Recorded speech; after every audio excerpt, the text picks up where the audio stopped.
Irmãos, vamos orar pelo nosso irmão Wilton, que neste momento vai estar nos trazendo a ministração da palavra do Senhor nesta noite. Nosso amado Deus, nós queremos te agradecer ao Senhor pela oportunidade que nos dás de estar aqui neste lugar nesta noite, para reunidos em teu nome, ó Deus, cultuar o Senhor e te adorar na beleza da tua santidade. Rogamos, ó Deus, a tua bênção neste momento sobre a vida do nosso irmão Wilton, que o teu Espírito Santo, ó Deus, venha estar mais uma vez capacitando e usando o teu servo, para que ele nos transmita o recado da tua palavra, para que os nossos corações se encham mais uma vez de alegria e que possamos, ó Deus, sair daqui maravilhados por causa da beleza da tua palavra, por causa da beleza dos teus mandamentos, das tuas leis perfeitas e fiéis que nos foram dadas para que possamos colocá-las em prática em nossa vida. Pai, no nome de Jesus, que haja no nosso coração o desejo de não somente ouvir esta palavra nesta noite, mas que saiamos daqui, ó Deus, dispostos a colocarmos em prática, dispostos, ó Deus, a vivenciar a tua palavra em nosso dia a dia, a obedecermos, ó Deus, os teus mandamentos, a obedecermos, ó Deus, as tuas ordenanças, e que desta forma a nossa vida seja uma vida que glorifique e exalte o teu nome, para a glória de Cristo Jesus. Amém.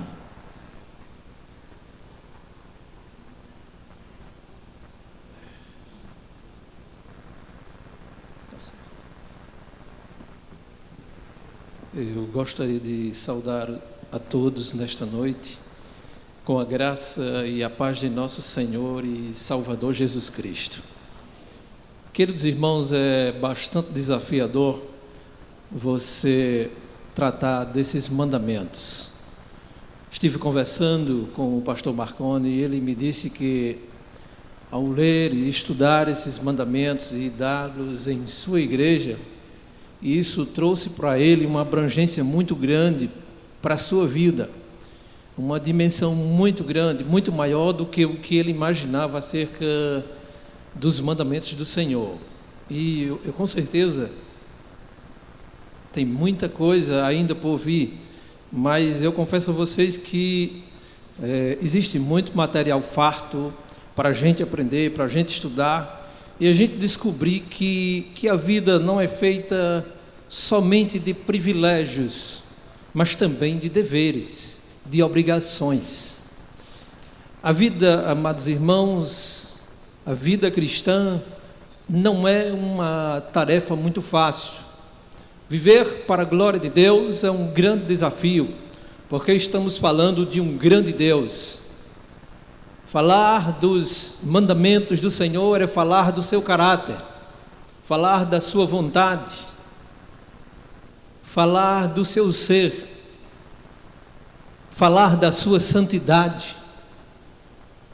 E portanto é desafiador um ser como eu e você, sermos pecadores finitos, limitados, cheios de defeitos, ser conclamado, ser desafiado por Deus para guardar os seus mandamentos, visto que o nosso Deus é um Deus exigente, um Deus fiel e verdadeiro, justo e reto, e que com certeza cobra tudo quanto a gente faz, tudo aquilo que a gente semeia, amados irmãos, pode acreditar, a gente colhe, seja para uma direção ou seja para outra.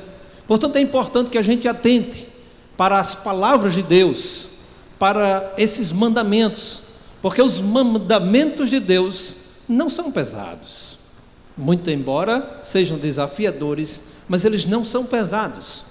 Quando Deus exige de um homem e de uma mulher, lavado e remido no sangue de Cristo, que eles andem em seus caminhos, esse mesmo Deus, antes de exigir isso, Ele coloca o seu Espírito dentro do nosso ser, Ele molda as nossas vidas, Ele nos regenera, Ele nos transforma e nos faz viver para a glória do seu nome. Ele nos dá toda assistência, Ele nos preserva em seus caminhos, que são retos, e é bom que a gente ande de modo reto e justo. Trouxe aqui, antes de mais nada, ainda como título de introdução, fiz as seguintes considerações à luz da palavra de Deus. Disse mais o Senhor Deus: não é bom que um homem esteja só, eu lhe farei uma ajudadora para que lhe seja adequada.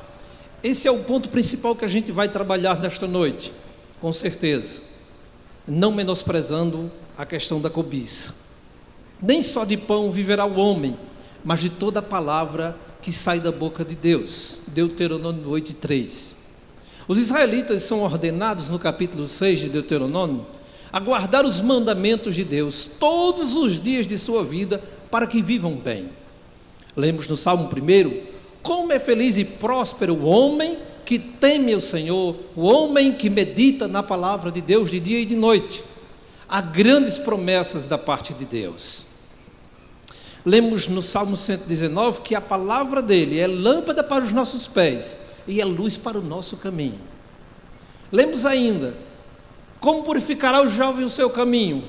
Observando segundo a sua palavra. Guardei a tua palavra no meu coração, para não pecar contra ti. A exposição das tuas palavras dá luz e entendimento aos simples. Jesus disse: se alguém o ama, guardará os seus mandamentos, porque o amor de Deus está nisto, em guardarmos os seus mandamentos, e seus mandamentos não são um peso. Antes que um povo entre, meus amados irmãos, na terra prometida, Deus decide dar suas leis, para que o povo conheça os limites de Deus e as suas exigências pessoais, com o intuito de levá-los a uma aliança com Ele, para que estes compreendam o caráter de Deus e o que Deus espera deles como povo de Deus. Ninguém poderia ser chamado povo de Deus de fato, sem se submeter à sua lei. Portanto, a lei de Deus, meus irmãos, estabelecia o sim e o não de Deus, o que competia ao povo e o que competia a Deus também, porque Deus faz promessas. Ao homem obedecer, a Deus abençoar e proteger quando houvesse submissão. Quando não, as consequências se faziam sentir: falta de chuvas, pragas, inimigos atacando-os e a perda da comunhão com Deus. Conclui-se, meus irmãos, portanto, que a vida desse povo dependia de respeitar e honrar a Deus, guardando a sua lei fielmente. Disto dependia a sua vida, ao ponto de não afetar a sua relação com Deus nem com o seu semelhante. Então, amados,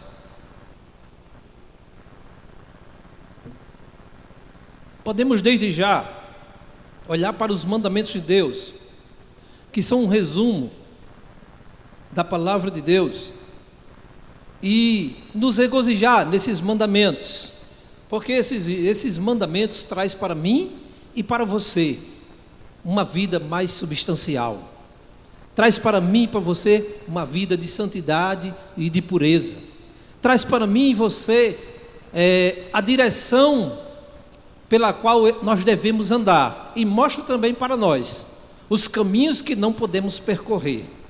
Temos que entender, amados irmãos, antes de tudo, que quando Deus diz não, não podemos ir além daquilo que Ele diz, porque há sempre um preço muito alto depois da transgressão, depois da desobediência. O preço é alto demais. Quando Deus diz não a um mundo em que a gente vive tão corrompido e tão disperso, tão distante de Deus e tão contrário à santidade de Deus, né? A gente percebe que esse mundo que vive tão contrário a Deus, ele só demonstra uma coisa: que não quer negócio com Deus, que é indiferente a Deus. Mas o povo de Deus não pode ser assim. Nós, como povo de Deus, devemos nos submeter aos seus mandamentos. O não de Deus, pode acreditar, é a melhor coisa que pode acontecer a mim e a você, se ele for seguido, se ele for obedecido. Como dizia um certo pensador do passado, nós não podemos fazer aquilo que ele citou: vejo as coisas boas, concordo com elas, mas sempre sigo as piores. Não podemos fazer isso. Devemos ver as coisas boas, apreciá-las e cultivá-las em nossas vidas. Aí sim, estaremos prontos, com certeza, para cada dia mais desfrutar da presença de Deus, da bondade de Deus, da proteção de Deus, da graça de Deus para as nossas vidas. Amém, amados?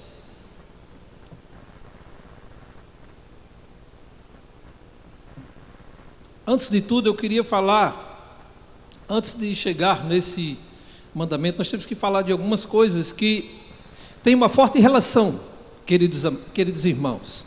O celibato, o ser eunuco, o ser solteiro, o se ser separado.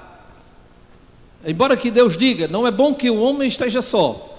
A gente sabe, a partir da palavra de Deus, que alguns homens de Deus viveram uma vida de forma piedosa, mesmo sem se casar, mesmo vivendo de forma solteira, mesmo vivendo uma vida sem esse deleite prazeroso que é o casamento. Nós percebemos durante a história bíblica que alguns homens de Deus viveram assim, outros casaram. Mas nós encontramos, meus irmãos, em 3 momentos, principalmente no Novo Testamento, que é um primeiro grupo, que está lá no capítulo 19 de Mateus, no versículo 12, né, que o primeiro grupo dessas pessoas, dos eunucos, é os que nasceram com defeito congênito. Então havia um problema no que diz respeito à sua saúde, né, em que eles terminavam por se tornarem eunucos, nascerem dessa maneira. Um outro grupo que também é chamado de eunuco era um grupo que eram os castrados pelos homens. É um segundo grupo. E o terceiro grupo são os que se voluntariam, mesmo tendo potencial para casarem, mas preferem se entregar plenamente à causa do reino. Nós temos alguns exemplos de eunucos, né? Temos exemplos como Paulo. Nós temos também como exemplos, Deus chega para Jeremias lá no capítulo 16 e dizendo para ele, por exemplo, que ele não deveria tomar nenhuma mulher naquele lugar por conta do destino que estava a se cumprir naquele povo. E nós não encontramos nenhum momento, né, essa menção de Jeremias se casando com alguém. Nós encontramos o próprio Senhor Jesus, né, que viveu uma vida, claro, uma vida totalmente dedicada ao Pai. Nós temos então, amados irmãos, vários exemplos nas Escrituras de pessoas que viveram uma vida totalmente dedicada a Deus. Isso não quer dizer que uma pessoa que venha se casar, ela também não venha ter como se dedicar a Deus. Mas é claro que essa pessoa vai ter mais ocupações, como dizia Paulo. É claro que essa pessoa vai se preocupar em como, o marido vai se preocupar em como agradar a esposa, e a esposa agradar o marido. No momento que se constitui uma família, a gente sabe, amados irmãos, que filhos normalmente costumam vir, e os filhos vão terem que ser cuidados, tratados, acolhidos, né? E isso vai gerar tempo, vai gerar gasto de tempo, de trabalho. Isso vai envolver, muitas vezes, você ter que abrir mão de muitas coisas para poder cuidar da sua família. Então a gente percebe, amados irmãos, ao longo da história, que os homens de Deus, eles poderiam viverem sim uma vida celibatária. Agora a gente também percebe, na mesma história, várias distorções. Nós percebemos a partir do 4º século, né, que havia muitas distorções. Pessoas se autocastravam, pessoas saíam do meio da sociedade por conta da corrupção que existia naquele meio, e em nome da pureza, em nome da santidade, elas abriam mão dos seus bens, às vezes até de suas próprias famílias, abandonando-as, e vivia uma vida voltada unicamente para Deus no deserto, plantando, estudando, orando, vivendo uma vida simples, né, humilde, por meio da oração. As pessoas passavam a vida toda dessa maneira, né? Claro que a gente vai encontrar várias distorções também aí, né? E a gente não vai parar aqui para para contar muitas distorções, né? Existem casos lá de pessoas que se enterravam até o pescoço. Isso era um absurdo, né? Mas isso não desqualifica a vida monástica, a vida de celibatário, não. Isso apenas é uma distorção, mas viver outros homens de Deus e mulheres de Deus, viver uma vida sábia e piedosa, né? E, é claro, dentro das suas limitações, porque uma vez que você se isola da sociedade, a sociedade ela não tinha, pelo menos naquele período, bons modelos, né? E essas pessoas que poderiam serem bons modelos para a sociedade estavam distantes dela, não estavam inseridas naquele contexto. Como é que elas poderiam ser sal e luz?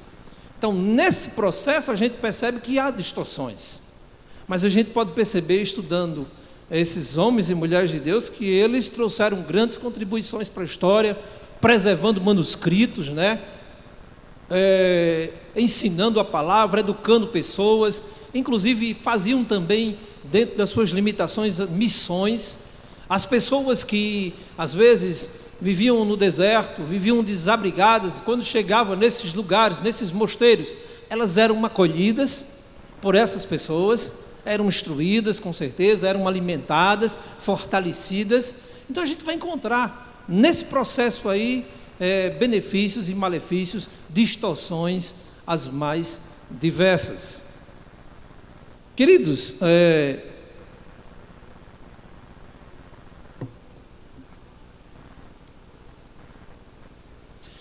uma outra coisa que a gente gostaria de tratar nesta noite é a respeito da poligamia. A poligamia, ela está presente desde o início do livro de Gênesis, mais precisamente no capítulo 4. Você vai encontrar um homem chamado Lameque, da linhagem de Caim. Esse homem tinha duas esposas, Ada e Zila.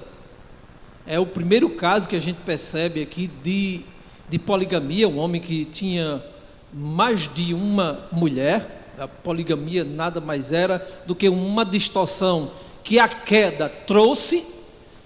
Aí você vai estudar um pouco mais, a gente percebe que a poligamia ela está presente não só naqueles que são da linhagem de Caim, mas também os filhos de Deus, homens de Deus, como por exemplo Abraão, homens como Jacó. Nós encontramos a poligamia presente em homens como Davi, Salomão. Mas isso não quer dizer, amados irmãos, que Deus é a favor da poligamia. Deus não é a favor que o homem tenha mais de uma esposa.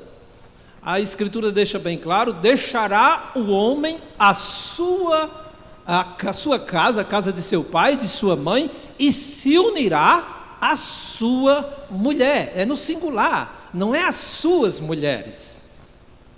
A Escritura deixa muito claro isso, para que alguns venham dizer: mas aí alguns homens de Deus, eles foram polígamos, e aí, será que o modo de vida, o estilo de vida daqueles homens não era errado? Bem, embora a Escritura não os julgue, embora que a Escritura não diga, isso daqui é errado especificamente, embora que ela não trate assim, mesmo assim, quando a gente vai estudar a Escritura como um todo, a gente vai perceber os grandes males que a poligamia trouxe. Mas com que motivações? É a pergunta que eu faço. As pessoas terminavam por escolher uma outra mulher. Nós encontramos algumas motivações. Por exemplo, nós encontramos que uma delas era a esterilidade. Sara, por ser estéril, ofereceu a sua concubina a Abraão. Ela era estéril, então ela achou por bem, uma ideia, nada brilhante, por bem, dar a sua serva, Agar, para que ela contraísse relação com Abraão. Isso era uma motivação voltada para quê? Para que, por conta da sua esterilidade, ela não teve paciência de esperar em Deus. não confiou que Deus, o Deus que havia prometido, haveria de cumprir a sua promessa. Infelizmente, a gente vai perceber as consequências dessa desobediência. Nós encontramos também exemplos na Escritura de poligamia, como é o caso de Davi. Davi teve várias mulheres, inclusive herdou do próprio Saul mulheres. No caso de Davi, nós encontramos uma motivação muito terrível. Foi a sua própria cobiça, ao olhar inicialmente para Batseba, ela que era mulher de Urias, uma mulher muito bonita, e ele, achando aquela mulher bonita, mandou chamá-la e teve relação com ela, e aquela mulher passou a ser de fato a sua mulher. Porém, a gente sabe do resultado. Ele terminou por mandar matar o próprio Urias. A desobediência foi tal que Deus manda o profeta em sua casa e as consequências vieram sobre a vida dele.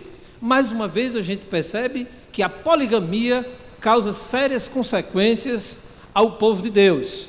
Então, e se causa sérias consequências, é um sinal muito grande de desaprovação de Deus.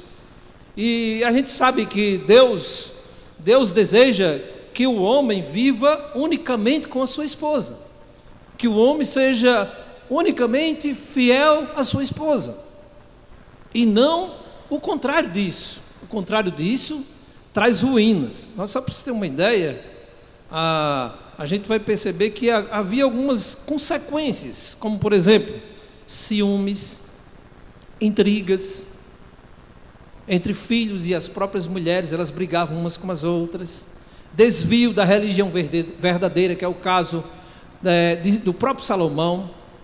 Inclusive havia uma advertência no livro de Deuteronômio, capítulo 17, versículo 17, que dizia o seguinte: para si multiplicará mulheres, para que o seu coração, se não tão pouco, para si se multiplicará mulheres, para que o seu coração se não desvie. Deuteronômio 17, 17. Havia já da parte de Deus uma grande advertência com relação aos reis.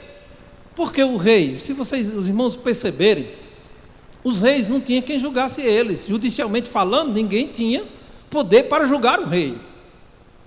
Então existia uma liberdade muito grande. É claro que Deus poderia julgar, caso Deus fez isso com o próprio Davi. Mas o que a gente percebe, amados irmãos, é que a poligamia é totalmente contrária à natureza divina, contrária aos mandamentos divinos, contrária, portanto, à vontade de Deus.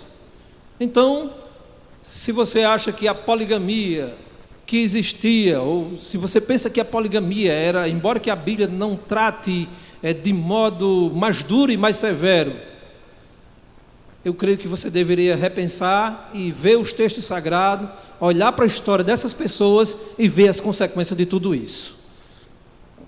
Porque com certeza havia dor, sofrimento, tristeza, uma série de problemas, angústias, as mais diversas, por conta dessa prática tão terrível, tão antibíblica e tão cruel, distorcendo assim o casamento que Deus estabeleceu na palavra de Deus.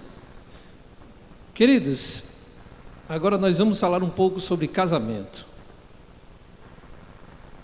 de modo mais direto. Definições, significado do casamento, origem do casamento, natureza do casamento, funções do casamento. O casamento e o seu significado. O casamento é a união íntima e verdadeira entre duas pessoas que declaram publicamente o desejo de viverem juntas. Do ponto de vista cristão, o matrimônio é a relação amorosa entre um homem e uma mulher, que, sob a orientação e direção de Deus, manifestam publicamente o desejo de pertencerem exclusivamente um ao outro, até que a morte os separe, segundo Hans Ulrich, no livro A Ética dos 10 Mandamentos. Amados, a gente percebe que o casamento não é feito para durar pouco. Na realidade, ele é algo indissolúvel. Ele é algo que não foi feito para se acabar rapidamente, não. E se ele é algo duradouro, foi feito para durar, a gente tem que compreender e estudar mais sobre esse casamento, porque sempre estaremos diante desse contexto de casar, de ter uma relação íntima, real, viva e verdadeira com alguém do sexo oposto, diga-se de passagem, né? Qual a natureza do casamento? É uma aliança solene, um pacto sagrado, monogâmico, público, legal e social, que dura toda a vida. É uma aliança solene, pois é entre um homem e uma mulher, por toda a vida. É sagrado, pois Deus o instituiu.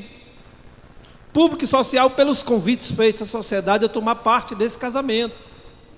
Queridos, o que a gente percebe é que não estamos falando de qualquer coisa, não estamos falando de qualquer decisão, mas estamos falando de algo que implica para toda a sua vida, que implica para toda a nossa vida, que as implicações são duradouras, e que não é da noite para o dia que se constrói algo sólido, vivo, real e verdadeiro, não. É todo um processo.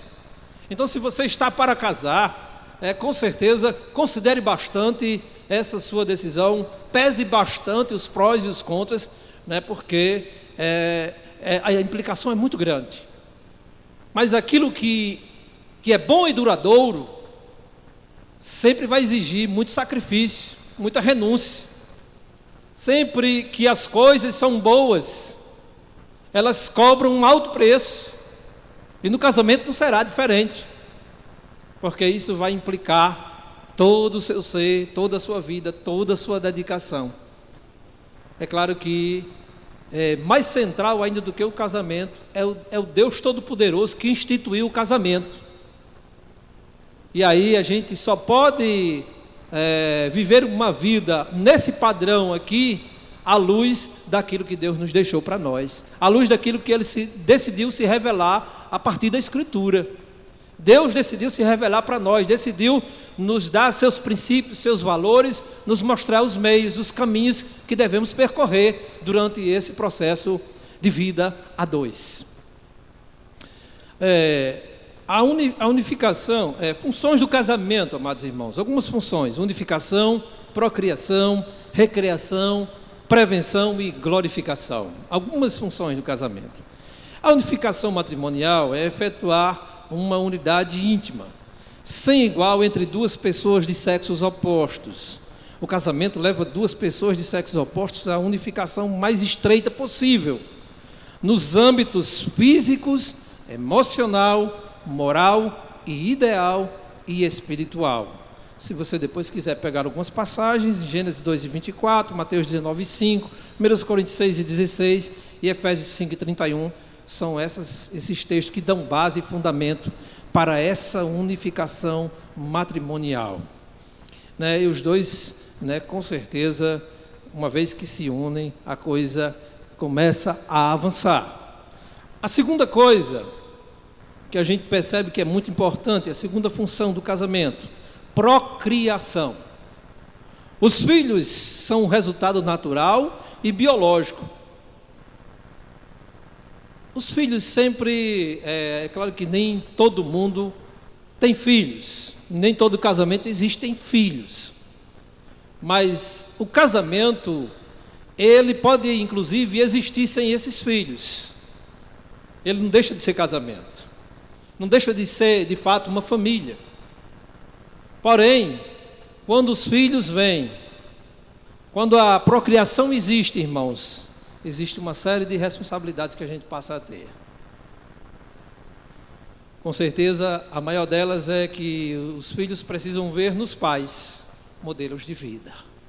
A questão não é só procriar, não é somente gerar, mas é procurar ser modelo de vida para os nossos filhos.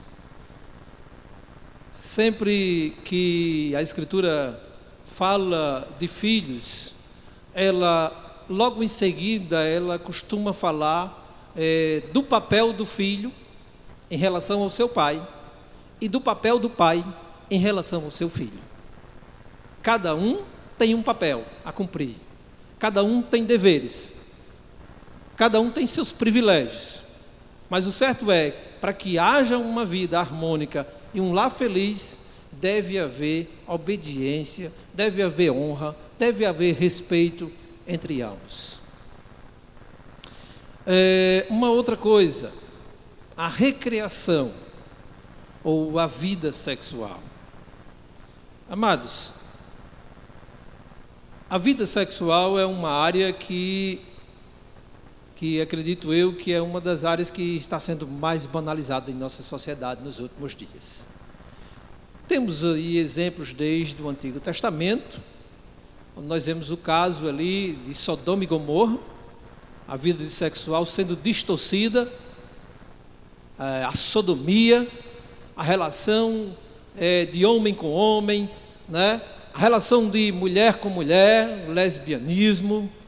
Nós encontramos várias distorções naquele tempo, encontramos Deus trazendo juízo sobre aquele povo, sobre aquela nação. A sociedade estava tão contaminada que aquilo era um processo natural, comum na maioria das vezes, e Deus decide castigar aquele povo. Nós encontramos, à luz de toda a Escritura, vários outros exemplos de distorções, como por exemplo, se você abrir a sua Bíblia lá no capítulo 1 de Romanos, nós vamos encontrar distorções ali muito evidentes, muito claras, acerca do casamento, acerca daquilo que as pessoas chamam de sexo, mas que isso de fato não é o sexo genuíno, não é o sexo bíblico que a Bíblia propõe para a gente. A gente vive hoje numa sociedade em que infelizmente banalizou o sexo. Se faz sexo por prazer, unicamente por satisfação, se faz sexo porque aparentemente é interessante, é gostoso, todo mundo faz, ou a maioria faz. Os motivos são diversos. Mas, meus queridos, a gente sabe também que o mundo em que a gente vive é um mundo hedonista, um mundo que faz tudo em nome do prazer, tudo em nome da satisfação pessoal, em nome da sua própria felicidade, de modo que o não de Deus não é suficiente para que as pessoas elas freiem seus desejos, porque se elas forem para os jornais, se elas forem para as revistas, se elas forem para os livros, se elas forem para os meios de comunicação, as redes sociais, ela vai encontrar pornografia em tudo quanto é lugar. Ela vai encontrar incentivo para tudo quanto é lugar, em tudo quanto é lugar que ela for. Então, se a maioria faz, então, se é comum, então, é fácil as pessoas seguirem nessa direção.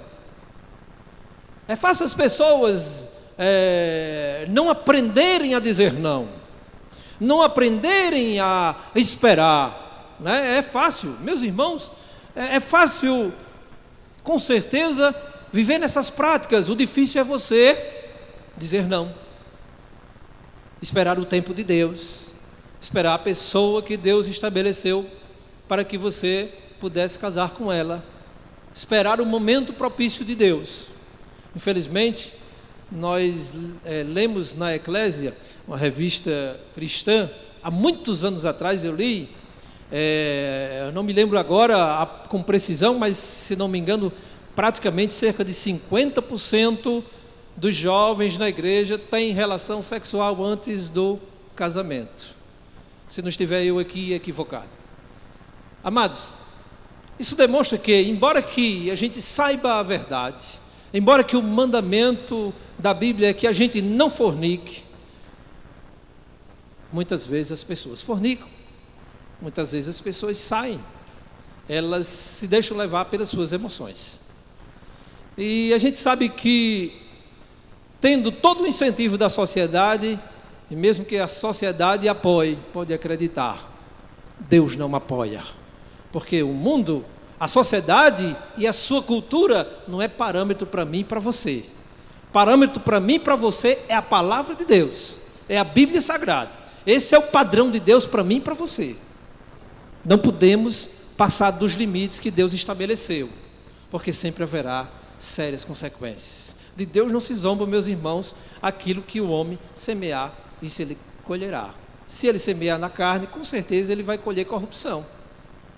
Sempre o homem vai colher, pode acreditar, porque Deus não tem o inocente por culpado, nem muito menos o culpado por inocente.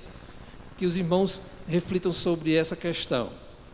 Mas por outro lado, a vida sexual, quando ela é feita dentro do casamento, ela é algo bom, ela é algo saudável. No tempo de Deus, essas coisas acontecem. Quem sabe esperar, quem sabe perseverar, quem sabe confiar em Deus, quem sabe cultivar uma vida de santidade e de pureza, não se arrependerá de ter esperado o tempo de Deus para a sua vida. Porque tudo que Deus tem para mim e para você, pode acreditar, é bom, é perfeito, é agradável, é glorioso, é prazeroso, com certeza. No que diz respeito à vida sexual, é satisfatório. Deus nos satisfaz, com certeza, dando uma esposa idônea e fiel para nós, e um esposo fiel, que sabe esperar o tempo de Deus. Amém, amados?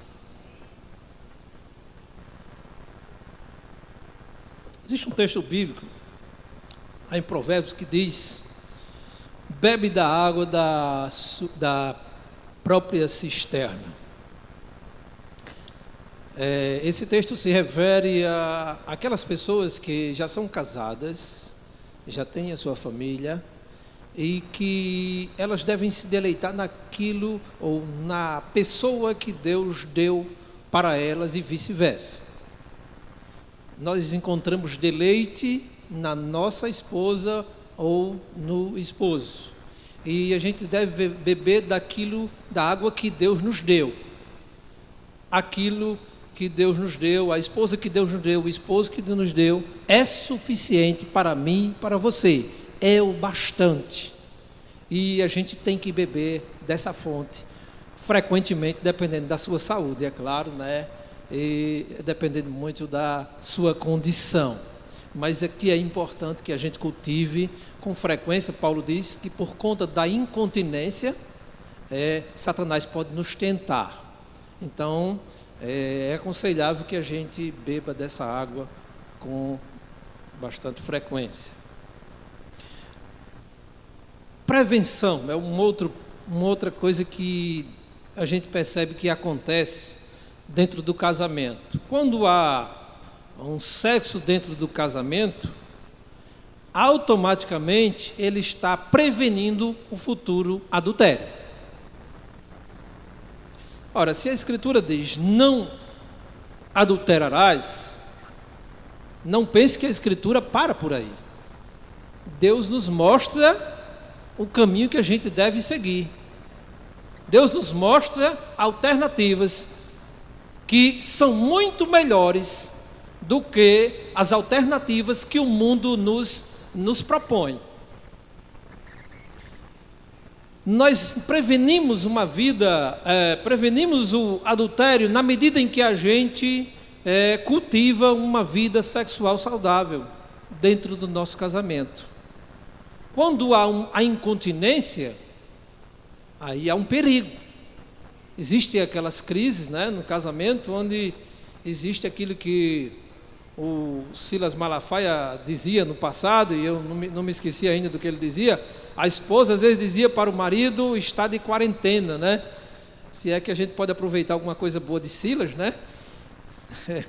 A Escritura aconselha que a gente examine de tudo e retenha o bem, e eu creio que a gente pode tirar como proveito para as nossas vidas o fato de que a gente não pode se dar o luxo e querer mandar no casamento sozinho, como se eu fosse o Senhor, fosse dono do meu próprio corpo. Como Paulo vai dizer claramente que a esposa não tem poder sobre o seu próprio corpo, mas tem o marido. E o marido não tem poder sobre o seu próprio corpo, mas tem a mulher, lá no capítulo 7 de 1 Coríntios.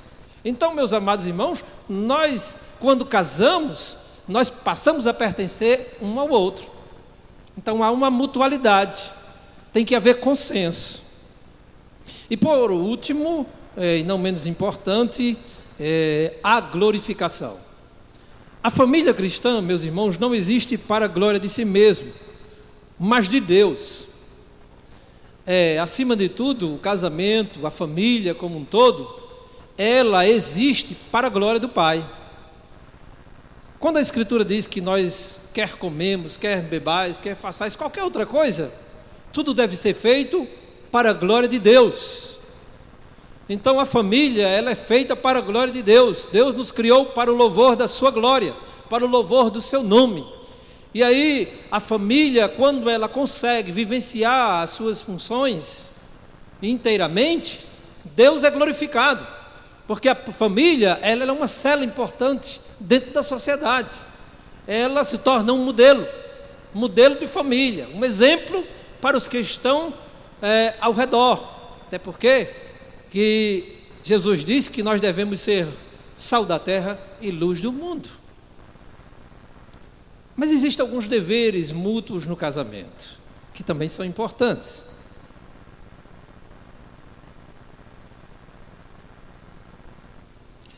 Os irmãos podem me acreditar que, logo que comecei aqui, agora que me veio a memória que eu não li os textos. A memória está ruim, né? Está meio ruim, eu não li os textos, ainda bem que são textos pequenos. Penso que quando chegar na cobiça eu vou ler o texto da cobiça. Deveres mútuos no casamento. O primeiro dever mútuo no casamento é a fidelidade. É importante que haja fidelidade. Ser fiel. Amados irmãos, a fidelidade é louvada em toda a Escritura.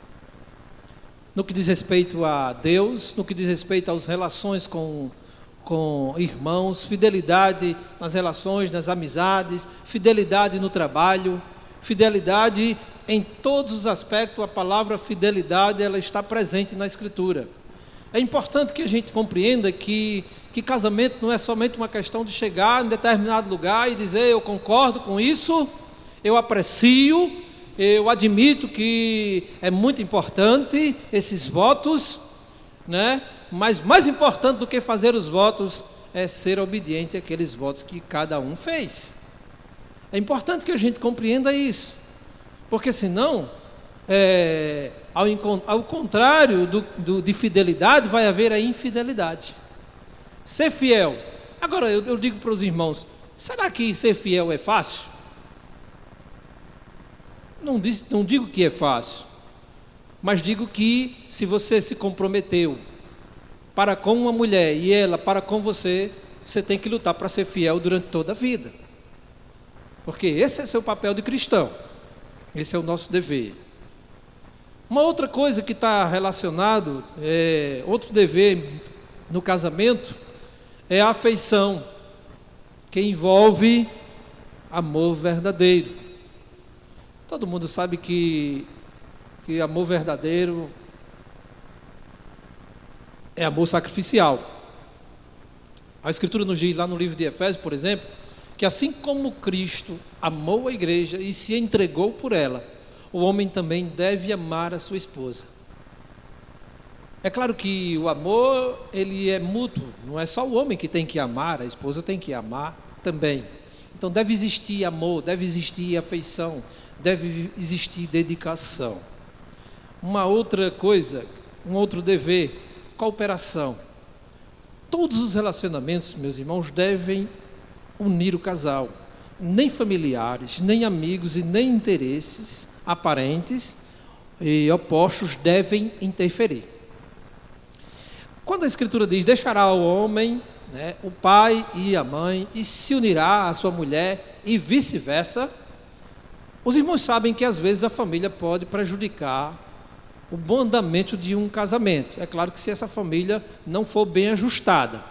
Se ela for uma família bem ajustada, onde existem pessoas que temem a Deus, que guardam os mandamentos de Deus, com certeza, amados irmãos, essa família servirá de modelo para as novas famílias, que elas de algum modo, fizeram parte e constituíram.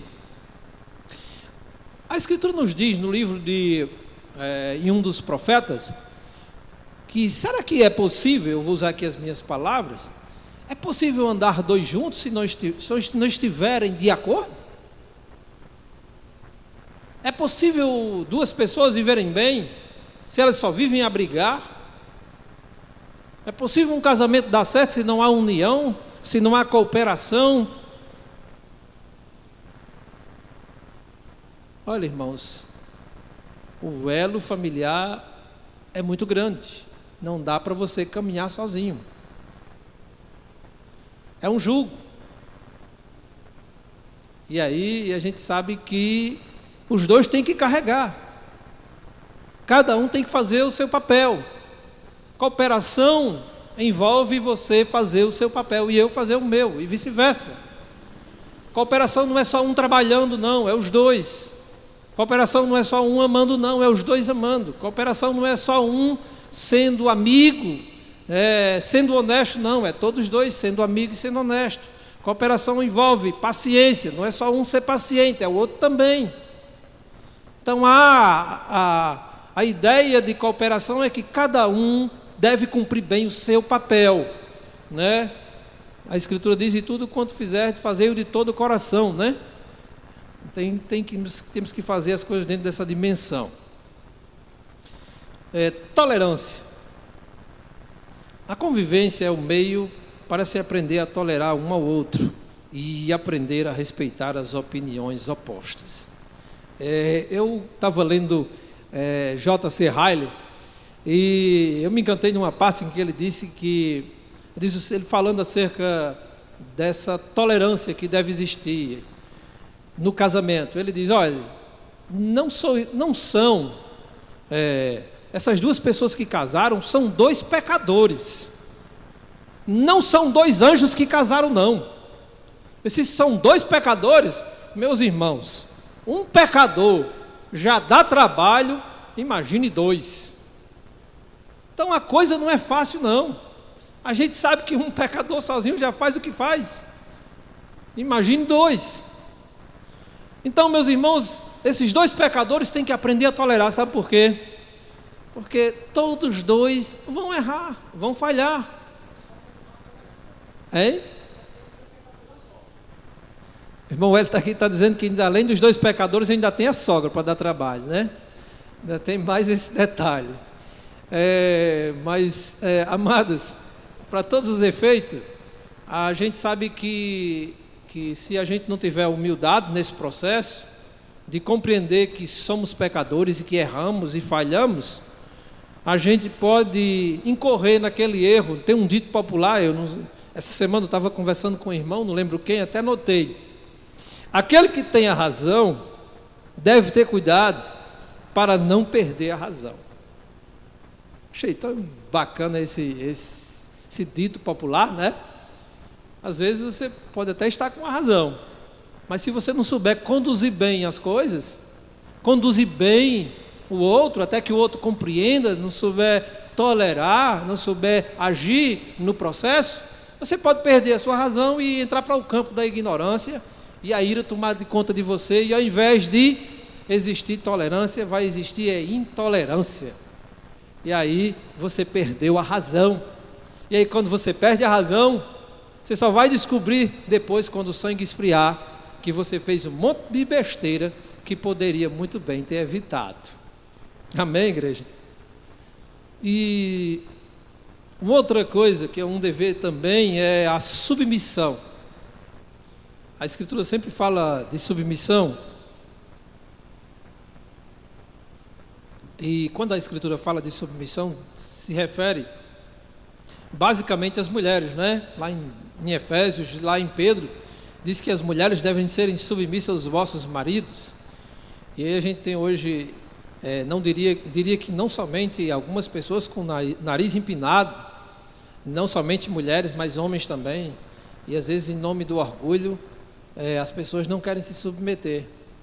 Eu acredito que a submissão, ela se dá em primeira instância, como diz aqui, como diz os textos, se dá em primeira instância em relação à mulher sobre o marido, mas o marido também deve ser submisso, deve se subordinar em alguns momentos, principalmente quando ele perceber que ele está errado, quando ele perceber que as coisas andarão melhores se ele admitir a possibilidade de que ele nem sempre está certo.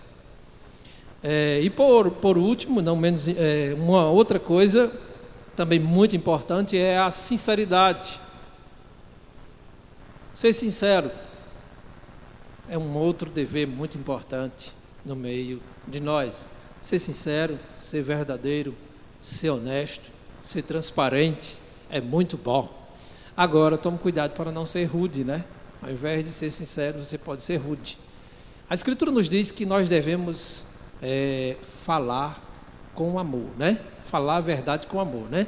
Ser sincero não impede de você falar a alguém alguma verdade sem abrir mão do amor.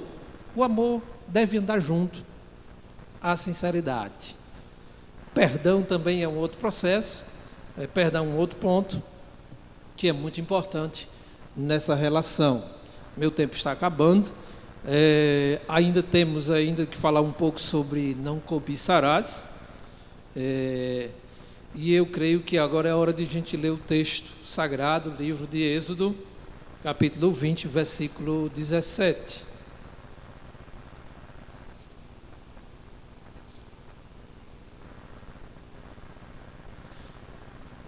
Assim nos diz a palavra do nosso Deus: não cobiçarás a casa do teu próximo, não cobiçarás a mulher do teu próximo, nem o seu servo, nem a sua serva, nem o seu boi, nem o seu jumento, nem coisa alguma do teu próximo. Amados, onde você for, com certeza você vai encontrar a cobiça. E ela está tão presente, a gente percebe em nossos dias, não somente nos políticos, né, irmãos? Muito embora está em uma ascendência maior, a cobiça é enorme, né? Mas a cobiça, ela está presente em tudo quanto é lugar, do maior ao menor e do menor ao maior. Ela está em todas as partes, até porque que um pecou, logo todos pecaram, e se todos pecaram, todos estão com certeza incluídos essa questão do cobiçar. Porém, a Escritura nos diz que uma vez que Cristo nos resgatou, nós devemos pensar nas coisas que são do alto. Nós devemos cultivar um pensamento puro, verdadeiro e honesto. Nós devemos não cobiçar. E não cobiçar é um pouco complicado, porque sempre a gente olha para o outro, para o vizinho, e a gente, às vezes, ao contemplar o vizinho, a mulher do vizinho é mais bonita, a casa do vizinho é mais bonita, o servo do vizinho, o jumento, o carro, né? Agora num meio de transporte mais atual, o carro do vizinho é mais bonito, os transportes são mais bonitos, as roupas são mais. Então, as pessoas estão sempre a cobiçar o que é dos outros, e aí isso é terrível. E a Escritura nos diz que a cobiça, ela se dá numa dimensão enorme. Só para se ter uma ideia, o que se compreende por cobiça? Possuir no coração, segundo o mesmo escritor aí, Hans, compreende-se possuir no coração uma intenção oculta que mais tarde, em ações concretas de furto e roubo, se tornam. Isso é cobiça. O verbo chamado se refere aos desejos íntimos que se revelam com intrigas para se apoderar dos bens dos próximos, do nosso próximo. Existem 3 palavras gregas que traduzem a ideia de cobiça. Uma é pleonexia, que significa o desejo de possuir o mundo e seus bens materiais, poder, influência e prestígio. Existe também uma outra palavra, filagoria, amor desordenado pelo mundo. Este termo expressa que o mundo é o objeto da cobiça, o ídolo do qual o homem cobiçoso não pode se separar. e epitomia, que pode ser cobiça, intenção impura, ambição, desejo intenso, desejo ardente e aspiração. A cobiça, meus irmãos, está presente mesmo até em homens que a Bíblia chama de homens segundo o coração de Deus. Então não estranhe se a cobiça visita a sua porta, visita a sua casa. Se ela não foi estranha ao coração de um homem que era chamado um homem segundo o coração de Deus, não me estranhe que se ela bater na sua porta. Mas o conselho bíblico é: não cobiçarás. Portanto, nós devemos mortificar os desejos da nossa carne por meio da ação do Espírito Santo de Deus. No caso de Davi, nós temos aqui o caso de Urias, que ele desejou a mulher, cobiçou a mulher de Urias e teve relações com ela. Ora, ele tinha várias mulheres, já não eram bastante para ele? Tinha várias mulheres, inclusive ele herdou até as do rei Saul, como diz a própria Escritura. Então esse homem era um homem que tinha muitas mulheres, mas isso não impediu o seu coração de se inclinar, de desejar, de cobiçar a mulher do seu próximo. Então, por melhor que você ache que você é, mas pode acreditar, o coração ele é enganoso. Por mais que você se sinta preparado a não cobiçar, a Escritura manda que você vigie e ore. Porque quando você vigia e ora, você termina evitando cair em grande tentação. Nós temos também o caso na Escritura de Acabe, que perdeu o seu apetite, ele perdeu o seu apetite pela comida, mas ele tinha um apetite maior pela vinha de Nabote. Veja, aquele homem tinha muitos bens, mas ele se enamorou da vinha de Nabote, que só tinha uma que tinha recebido por herança. E ele fazia qualquer negócio com Nabote. Mas quando o negócio não foi suficiente, aquele homem, ao chegar a sua esposa, Jezabel, que de boa não tinha nada, ela simplesmente diz: olha, você não é rei, Israel? Então ela planejou, arquitetou, um modo de conseguir a vinha de Nabote. Mandou uma carta para alguns homens da sociedade. A Escritura nos diz que arranjaram algumas testemunhas, uns vadios, e começaram a dizer que Nabote tinha blasfemado, tinha dito coisas que não deviam e que, portanto, merecia morrer. E uma vez que aquele homem morre, agora Acabe poderia possuir indevidamente a vinha de Nabote. Então, em nome da sua cobiça, alguém foi morto. E a gente, basta ler os jornais, e a gente vai ver que a cobiça é uma coisa que está em todas as partes. Queridos irmãos, somente como aplicação, para a gente concluir, tenho 3 minutos, mas já os cartuchos aqui já acabaram, pastor, não tem mais cartucho não aqui, aqui não tem mais nada não, aqui é só aplicação mesmo. O casamento foi feito para durar, e se ele foi feito para durar, pode acreditar, você e sua esposa são importantes nesse processo, mas mais importante do que você e sua esposa é Deus na direção de vocês. Deus é aquele que está interessado, no sucesso do seu casamento, na durabilidade dele. Tanto é que o divórcio na Escritura não é a regra, ele é a exceção. E somente em 2 casos o divórcio ele é aceitável, geralmente, mais especificamente, no primeiro momento, quando o esposo ou a esposa morre, ou quando há um adultério. É claro que aí há controvérsias entre os estudiosos. Mesmo havendo adultério, alguns pensam que não é possível, não são de acordo que se contraia um novo casamento. Mesmo que o incrédulo venha se separar e abandonar o lar, Paulo manda que a mulher realmente se separe, mas não diz que ela case pelo menos novamente. Uma segunda coisa, amados irmãos, o casamento, ele envolve exclusividade. Deixará o homem, o pai e sua mãe, se unirá à sua mulher e os dois serão uma só carne. Então é exclusividade. E se a Escritura deixa bem claro que é algo exclusivo, qualquer outra coisa fora dessa realidade contraria a vontade de Deus.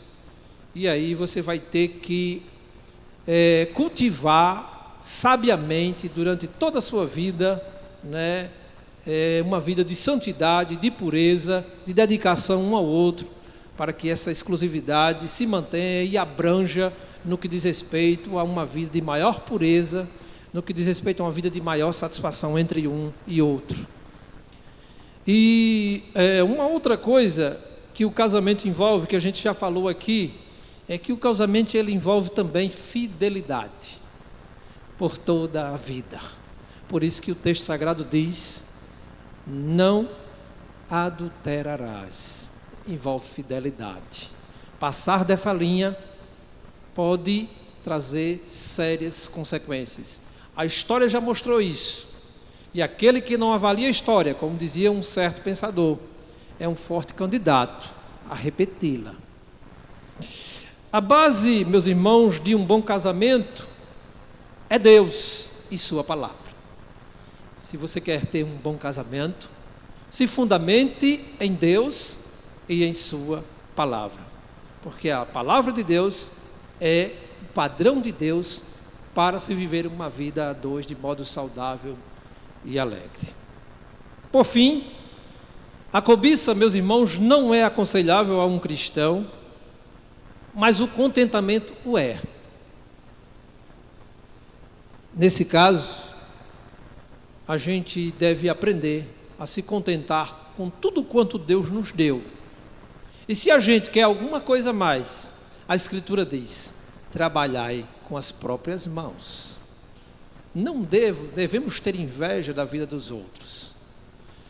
Deus nos deu dons e talentos, Deus nos deu habilidades, Deus nos deu sabedoria, Deus nos deu capacidades, aptidões naturais, para que a gente possa viver de modo santo, saudável, com uma vida cheia de contentamento, com uma vida cheia de domínio próprio, dependendo de Deus, né, em todos os momentos da vida.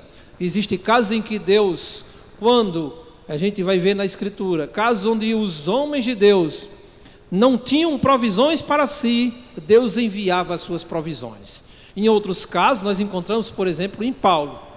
Há momentos em que Paulo, ele trabalhava e fazia tendas, mas em outros momentos, algumas igrejas enviavam ofertas, e aí nesse momento, ele deixava aquele trabalho, e ele se dedicava unicamente à obra do Senhor. Que Deus nos dê da sua graça e nos ajude a viver uma vida não adulterando, não cobiçando nada de ninguém, mas pelo contrário, vivendo uma vida de santidade, de fé, de pureza e dedicação à nossa esposa, ao nosso esposo e ao nosso Deus. A Deus toda a honra, toda a glória, todo o louvor e toda a nossa adoração. Amém.